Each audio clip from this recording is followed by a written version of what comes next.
Hello. పార్లర్ని క్లమ్జీగా చూసాం కదా ఒక 2-3 వీడియోస్ నుంచి.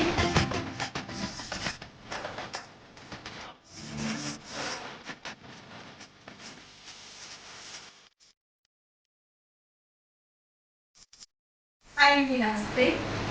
ఒక 2-3 వీడియోస్ నుంచి మన పార్లర్ని చాలా క్లమ్జీగానే చూపిస్తున్నాం కదా. ఇప్పుడైతే కొంచెం ప్రీ ప్లీటింగ్స్ తగ్గి హడావిడి అయితే తగ్గిందన్నమాట. సో ఇలా కొంచెం నీట్గా చేశాను, బట్ ఇంకా సర్దాల్సిన అయితే ఉంది. బట్ ఏంటంటే నాకు ఇవే వీడియోస్ పోస్ట్ చేస్తూ ఉంది, కాస్త బోరింగ్ అనిపించింది. అంటే ప్రీ ప్లీటింగ్స్, పార్లర్ సర్వీసెస్ ఇవే చూపిస్తున్నాం కదా ఈ మధ్యనంతా. సో అలా ఒక చిన్న కుకింగ్ వీడియో చేద్దామని అయితే వెళ్తున్నాను. కుకింగ్ వీడియో అంటే మేము చేసుకునే రెసిపీని నేను ఏ విధంగా ప్రిపేర్ చేస్తాననేది అయితే చూపిస్తాను ఇక్కడ. So let's get into kitchen. Parlour అయితే ఇంకా కొంచెం సర్దాలి, తర్వాత చేద్దాం అన్నట్టుగా. ఎప్పుడు ఒకటే పని చేయాలి అంటే కూడా కొంచెం ఒక్కొక్కసారి బోర్ అనిపిస్తుంది కదా. ఎందుకో ఈరోజు సరదాగా ఈ కుకింగ్ వీడియోని అయితే షూట్ చేయాలనిపించింది. బట్ ఇక్కడ నేను ఒక మంచి స్పెషల్ రెసిపీని కానీ డిఫరెంట్ రెసిపీని కానీ అయితే చూపించట్లేదు. మేము రెగ్యులర్గా చేసుకునే ఒక రెసిపీని అయితే చూపిస్తాను. రెగ్యులర్గా అంటే ఫ్రీక్వెంట్గా చేస్తున్నానని కాదు, మేము ఇంట్లో చేసుకునే ఒక రెసిపీని అయితే ఇక్కడ చూపిస్తున్నాను. దానికి కావాల్సిన ఇంగ్రీడియంట్స్ అయితే ముందు రెడీ చేసి పెట్టుకుంటున్నాను. యూజువల్గా ఉప్మా అంటే మా ఇంట్లో ఇష్టపడరు అనమాట అంతగా తినడానికి. సో ఉప్మాని కొంచెం నేను ఏ విధంగా డిఫరెంట్గా చేస్తాను అనేది చూపిస్తాను. అంటే ఇక్కడ మసాలా ఉప్మా ప్రిపేర్ చేస్తున్నాను. బట్ ఏంటంటే ఒక్కొక్కరిది ఒక్కొక్క ప్రాసెస్ ఉంటుంది కదా. మేము మా ఇంట్లో ఏ విధంగా ప్రిపేర్ చేస్తాము అనేది అయితే ఈ వీడియోలో చూపిస్తాను. కావాల్సిన ఇంగ్రీడియంట్స్ అన్నీ రెడీ పెట్టేసుకున్నాను. అండ్ స్టవ్ పైన ఆయిల్ని అయితే హీట్ చేస్తున్నాను. ఈ మసాలా ఉప్మాకి మెయిన్ ఇంగ్రీడియంట్ వచ్చేసి టొమాటో. అండ్ టేస్ట్ ఎన్హాన్స్ అవ్వడం కోసం కొంచెం మసాలా స్పైసెస్ అయితే యూస్ చేస్తాను. మేము ఇంట్లో అయితే ఈ విధంగా అయితే ప్రిపేర్ చేస్తాం. ఒక స్టవ్ పైన వాటర్ అయితే బాయిల్ చేసుకుంటున్నాను. అండ్ ఒక స్టవ్ పైన ఆయిల్ని యాడ్ చేసుకుని హీట్ చేసుకున్నాను.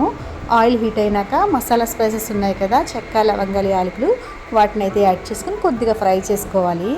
ఇవి కొంచెం ఫ్రై అయినాక పల్లీలు యాడ్ చేసి ఫ్రై చేస్తున్నాను. అలాగే జీడిపప్పులు ఉంటే అవి కూడా యాడ్ చేసుకుని ఫ్రై చేసుకోవచ్చు, బాగుంటుంది టేస్ట్. బట్ ఇక్కడ నేనైతే యాడ్ చేయలేదు.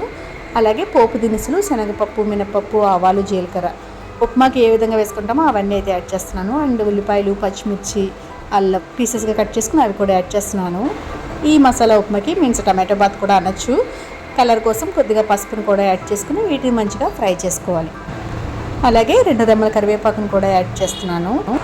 పోపులతో పాటు ఉల్లిపాయలు, పచ్చిమిర్చి కొద్దిగా ఫ్రై చేసుకోవాలి. ఇక్కడ నేను వచ్చేసి పల్లీలు ఫ్రై చేసి అందులోనే ఉంచేసాను. బట్ ఫ్రై చేసుకుని పక్కకు తీసుకుని ఫైనల్గా ఉప్మాలో వేసుకున్నా సరే బాగుంటుంది టేస్ట్గా.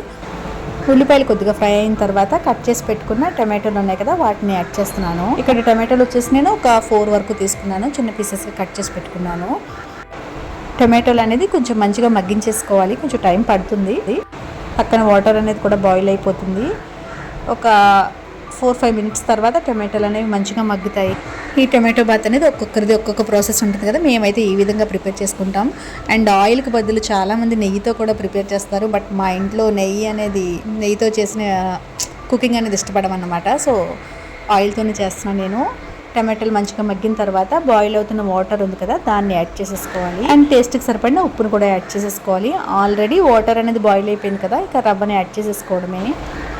ఇక్కడ నేను వచ్చేసి 1 కప్పు బొంబాయి రవ్వ అయితే తీసుకుంటున్నాను. సో 1 కప్పు బొంబాయి రవ్వకి 3 కప్స్ వాటర్ అయితే బాయిల్ చేశాను పక్కన. ఇక మిక్స్ చేసుకుంటూ రవ్వను అయితే యాడ్ చేసేసుకోవడమే.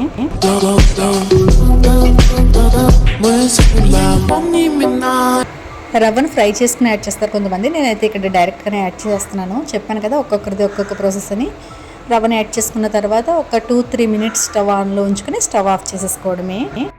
ఈ రవ్వ అనేది వెంటనే కుక్ అయిపోతుంది కదా. నెక్స్ట్ కొద్దిగా ఆయిల్ని కూడా యాడ్ చేసేసుకొని మూత పెట్టేస్తున్నాను నేను ఇక్కడ. జస్ట్ ఒక 5 మినిట్స్ తర్వాత సర్వ్ చేసుకోవడమే. ఈ ఉప్మా కన్సిస్టెన్సీ అనేది కొంచెం లూజ్గా ఉంటేనే బాగుంటుంది కదా, మేమైతే ఈ కన్సిస్టెన్సీలోనే ఉంచుకుంటాం. ఇక వేడిగా సర్వ్ చేసుకోవడమే, చాలా టేస్టీగా ఉంటుంది. ఉప్మాని ఇష్టపడని వాళ్ళు, అలాగే ఉప్మా అంటే దూరంగా వెళ్ళిపోయే వాళ్ళకి ఇలా చేసి పెట్టండి, కంపల్సరీగా ఇష్టపడతారు. చాలా టేస్టీగా ఉంటుంది.